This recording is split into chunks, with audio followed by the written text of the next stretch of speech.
Friends, welcome to kitchen. இன்றைக்கி நம்ம கிச்சனில் பருப்பு கடையில் தான் பார்க்க போகிறோம். வாங்க எப்படி சேர்ந்து பார்க்கலாம். வீடியோக்கு போகிறதுக்கு முன்னாடி நம்மளோட சேனலை சப்ஸ்கிரைப் பண்ணிடுங்க, பக்கத்தில் உள்ள பெல்லையும் கிளிக் பண்ணிடுங்க. நான் இந்த கிளாஸில் ஒரு கிளாஸ் துவரம் பருப்பு எடுத்திருக்கேன். குட்டி கிளாஸ் தான், ஒரு கிளாஸ் துவரம் பருப்பு எடுத்திருக்கேன். இதை நான் வாஷ் பண்ணிக்கிறேன்.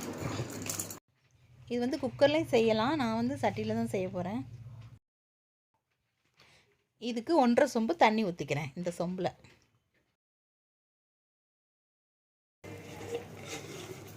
இது கூட கொஞ்சமாக மஞ்சத்தூள்.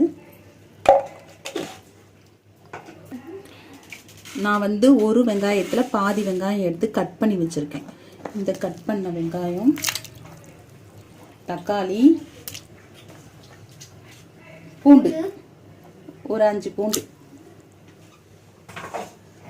பச்சை மிளகாய். இதை நல்லா வேக வச்சுக்கலாம்.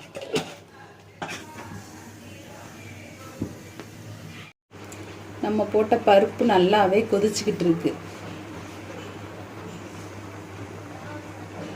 பாருங்க, நம்ம ஊற்றின தண்ணியெலாம் வத்திருச்சு.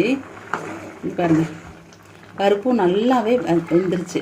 இப்போ அப்போல்லாம் என்ன பண்ணுவாங்கன்னா மத்து வச்சு கடைவாங்க. மத்து மோஸ்ட்லி இப்போல்லாம் இருக்கிறதில்ல. அதுக்கு பதிலாக இந்த மாதிரி சப்பை கரண்டியை வச்சு நம்ம இப்படி நசுக்கணும்னா பருப்பெல்லாம் நல்லா நசுங்கிடும்.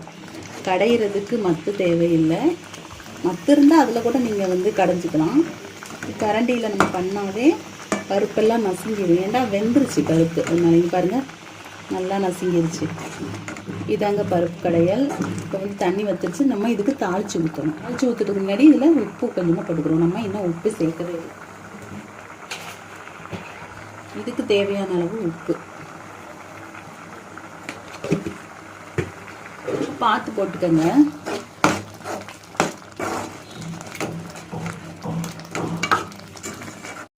தண்ணி இருக்கும்போது இப்படி கொதிக்கும்போது நம்ம மேலே தெரிக்காது. ஆனால் தண்ணி வற்றுனதுக்கப்புறம் இந்த மாதிரி கொதிக்கும்போது தெரிக்கும். இப்படி இருக்கும்போது நம்ம லைட்டாக அடுப்பை சிம்மில் தான் வச்சுக்கணும். அப்போ தான் நம்ம மேலே தெரிக்காது. காட்டி வச்சுருக்கேன். இதில் லைட்டாக தேங்காய் எண்ணெய் ஊற்றிக்கிடலாம். கொஞ்சோண்டு கடுகுலேருந்து,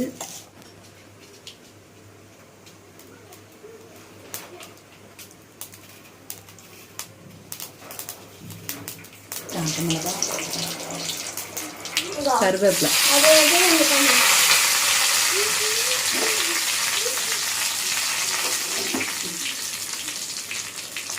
கொஞ்சமாக பெருங்காயத்தூள்,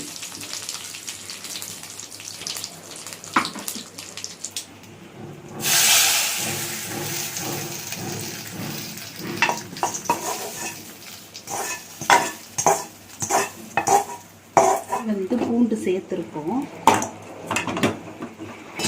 பருப்புனால நம்ம ஏற்கனவே பூண்டு சேர்த்துருக்கோம். இப்போ கொஞ்சமாக பெருங்காயம் நம்ம சேர்த்தாச்சு.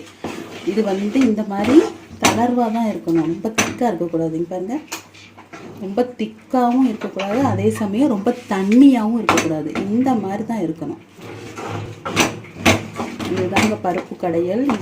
ரசத்துக்கும் ரொம்ப ரொம்ப டேஸ்ட்டாக இருக்கும். அதே மாதிரி இதை ஒயிட் ரைஸுக்கு, இது ஒயிட் ரைஸ் மேலே இது ஒரு கரண்டி ஊற்றி நெய் ஊற்றி சாப்பிட்டோம்னா சூப்பராக இருக்கும்.